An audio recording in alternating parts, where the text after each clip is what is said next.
Caerdroea, the Cornish landscape labyrinth, is a major new piece of public art on Bodmin Moor. Built to celebrate 60 years of the Cornwall area of outstanding natural beauty, using the ancient craft of traditional Cornish hedging.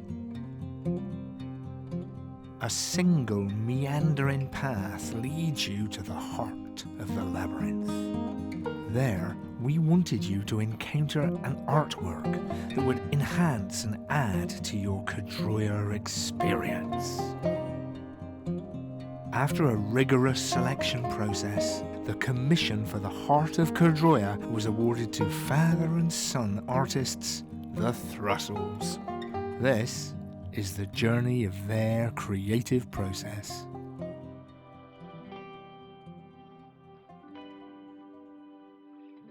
We're metal artists based here on Bodmin Moor. We create heritage and natural history subject sculpture, and it's a passion of ours to actually create something that has a story and something that's going to last for generations to come. I always wanted to do something more creative, so I used my engineering skills in a more creative way. Thomas in turn has worked with me as an apprentice first, and then creating public work for the last 20 years.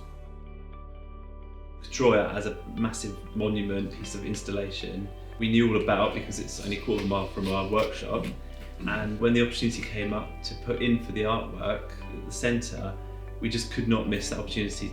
Everything about the project is about what we are about as a business. So it's about heritage and nature and integrating that and telling a story.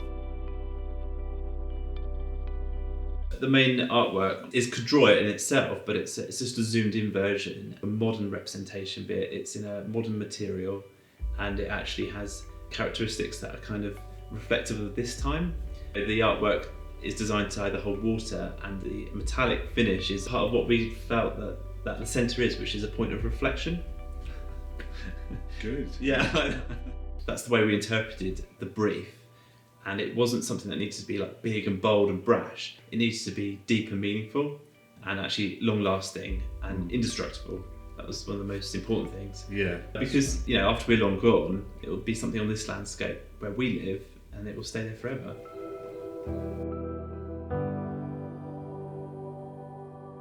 So we're using the copper, which is traditional to Cornwall, which is that rich, warm aesthetic, followed by a topping of the marine grade stainless steel, which is a modern material, but actually gives you that long-lasting and marine finish.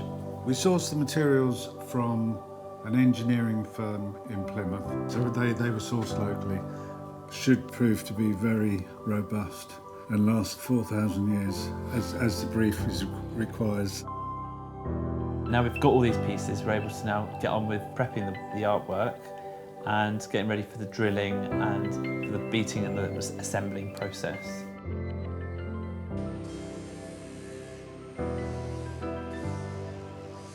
After we've taken all the sharp edges off, the actual base labyrinth has to have all the corners actually curved.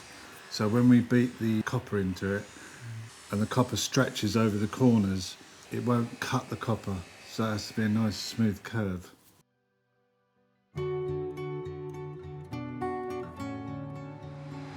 We're drilling through the stainless steel into the mild steel labyrinth underneath.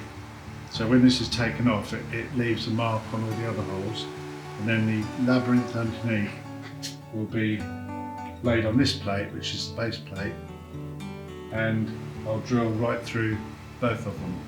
Then our bolts will sandwich the whole lot together. So the magnet drill allows us to stick it anywhere on the plate and drill a hole in the middle. I mean, we're taking our time. You could probably do it quicker, but we don't want to get this wrong. So yeah, it's too much work involved to get one hole wrong.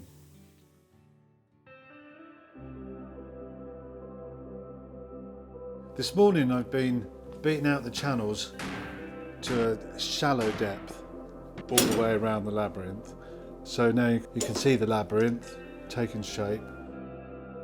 Copper is bolted all the way around the edge to the steel part of the labyrinth underneath.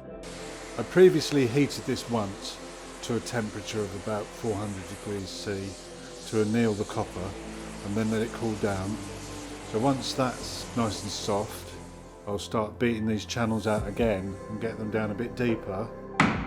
Difficult to say how deep I can get them before the copper hardens up again, but you can sort of feel it getting tougher as you're hammering it, so then you move on to another soft piece.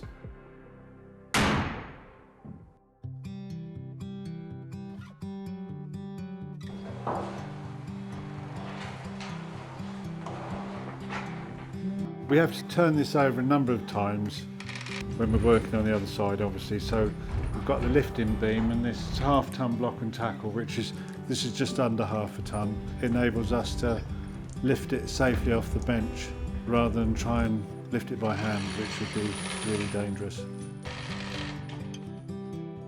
So we had to make sure that when we actually sit this in the granite and these pins are located, the labyrinth lines up with the actual larger labyrinth. And each pin goes into a separate segment of granite. There's 12 of them, so not only does it hold this part down, it also locates all the granite stones to stop any movement in the stones. So these will be resin fixed into the granite and never come out again, hopefully. Finally, just make sure everything's okay on the other side before we get it galvanised.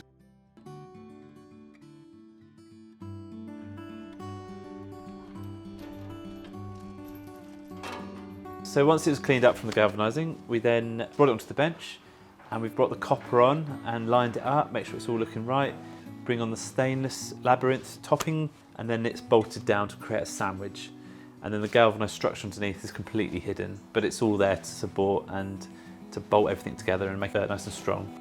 The bolts start off as socket head Allen screws. We just machine the hexagon part off to create little cap heads, so that when we use them on this, they're nice flush plain heads with no means of taking them out. We then drop in the bolts, and each bolt needs to be centralised so it looks nice and neat. And if the bolt wasn't going in nice and smoothly, then we have to use the drill to drill out the hole, to take any what we call burrs off the metal in between. And then we put the nut on the back and bring it all together. And then once it's all clamped down and tight, from the top, there's no way you can undo it or take it apart. We're really pleased with what we've got done this week.